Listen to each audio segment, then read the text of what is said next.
Toujours en rapport avec ce film, que dis-je? Ce n'est pas du tout un film. C'est une série, She-Hulk. J'espère, que tu es accroché, parce que justement, on va parler de pas mal de petites choses et surtout de savoir à quel moment se déroule cette série.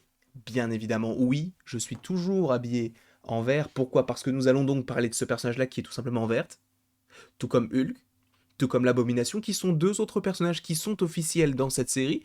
Donc on est apprêté pour. En plus, je tiens un Lego vert dans la main. Est-ce que c'est intéressant? Absolument pas. Quoi qu'il en soit, j'espère que tu te portes à merveille. J'espère que tu as passé une bonne journée, une bonne après-midi. D'ailleurs, tu dis un ou une? J'ai déjà posé la question. On va arrêter de la poser. En tout cas, tout ce que je veux, c'est que tu te portes à merveille. C'est tout. Et oui, j'ai donné un coup dans le micro. Ça te pose un problème? Je ne sais pas. Et j'en ai clairement rien à foutre. Nous allons donc parler de cette série qui est She-Hulk. Sachant que tout à l'heure, nous avons sorti une petite vidéo en rapport, j'ai cassé encore ma chaise, mais en rapport avec l'abomination, plutôt l'histoire, ou pas l'histoire, mais plus l'avenir du personnage, donc d'Emile Blonsky, l'abomination. Sachant évidemment que je remets dans le contexte, cette vidéo a été tournée début octobre. Vous savez, quand j'ai sorti la vidéo L'histoire de Hulk dans le MCU, ou plutôt l'avenir de Hulk dans le MCU, et bien du coup, disons que cette vidéo, je l'ai tournée en même temps. Sauf que à chaque fois, je l'ai repoussée, jusqu'à arriver aujourd'hui. Et je me suis dit que, bah, sachant que tu as eu ces petites annonces par rapport à She-Hulk, le logo, etc., je me suis dit que c'était peut-être le bon moment pour balancer quelques petites vidéos, quoi. Je suis là aussi pour ça. Sachant que ce soir, il y a un petit live pour débriefer avec des petits invités plutôt sympathiques.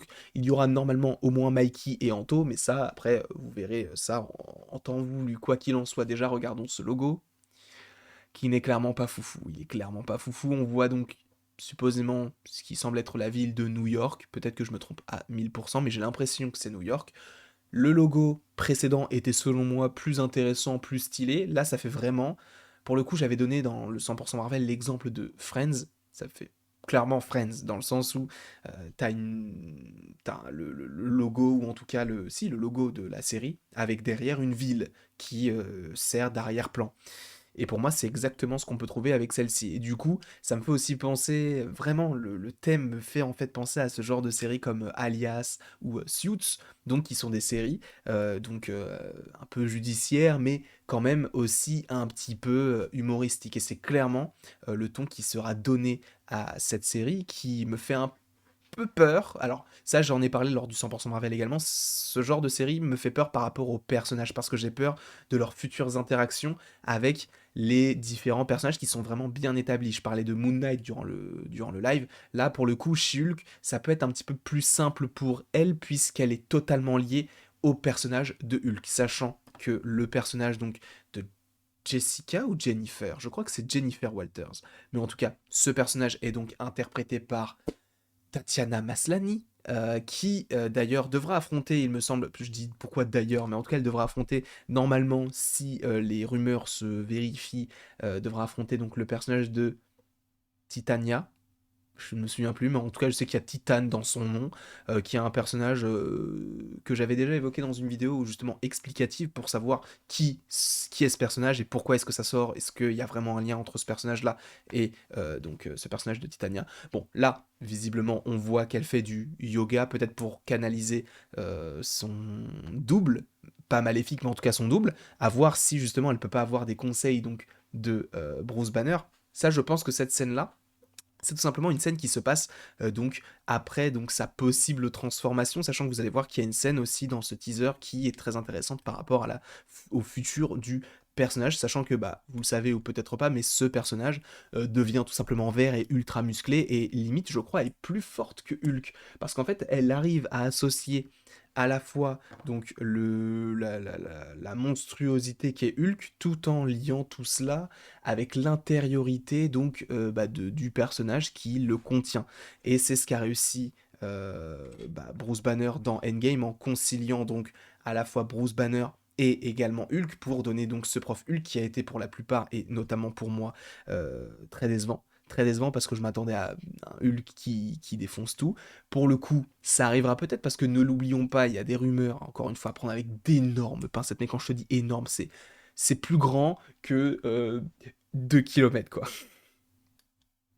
Mais faites attention, parce que en gros, il y a des rumeurs qui disaient, ou plutôt qui diraient, que ce personnage de Hulk aurait le droit à son film solo, qui rentrerait possiblement, je crois, en production en 2023 ou en 2024, je ne sais plus, mais en tout cas, qui serait donc un World War Hulk, tout simplement. Ce qui serait plutôt stylé, sachant que ça veut dire que tu auras un Hulk qui défonce, sachant que bah, t'as un Hulk qui défonce, mais t'as celui-ci. Et vous allez voir que par rapport à la temporalité, qui est donc le sujet de base de cette vidéo, c'est assez intéressant. Donc on a ce personnage donc, qui est She-Hulk et qui sûrement essaiera de se contenir par rapport à tout ce qu'il englobe, parce que ne l'oublions pas, elle est avocate dans la vraie vie, donc un métier qui est sûrement, parce que je dis sûrement parce que je suis pas forcément dans le milieu, donc je dis sûrement euh, stressant, avec beaucoup d'oppression, etc. Donc ça doit être très compliqué.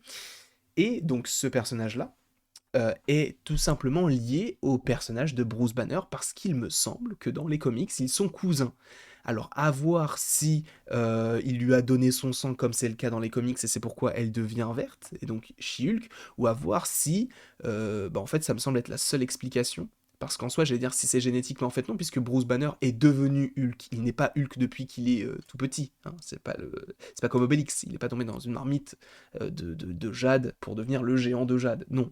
Sachant que là, cette image m'intrigue beaucoup parce que ça fait vraiment années 70, avec les vieux habits, les vieilles coupes de cheveux, même Mark Ruffalo qui a des pattes. Voilà, c'est un peu étrange de le voir comme ça.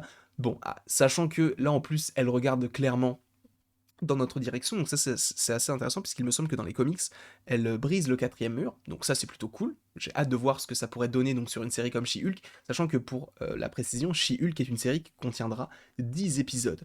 Et encore une fois, on n'a pas de date. Et ça, c'est extrêmement chiant.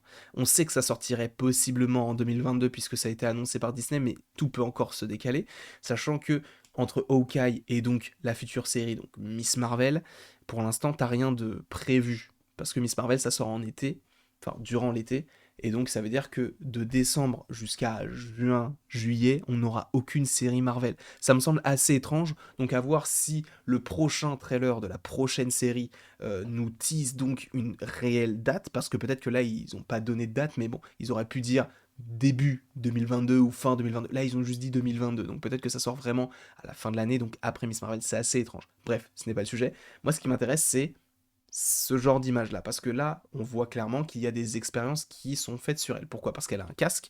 Là sur le côté gauche de l'image, donc la gauche pour vous c'est là, donc totalement à gauche on a donc bah, Jennifer Walters qui est sur l'écran, donc on sent qu'il y a des tests qui sont faits sur ce personnage là. Cependant ce qui moi m'intrigue beaucoup, c'est l'autre côté où il y a Hulk. Et là c'est pour moi ce qui va expliquer à quel moment se déroule cette série, et pour moi c'est très ambitieux de faire ça.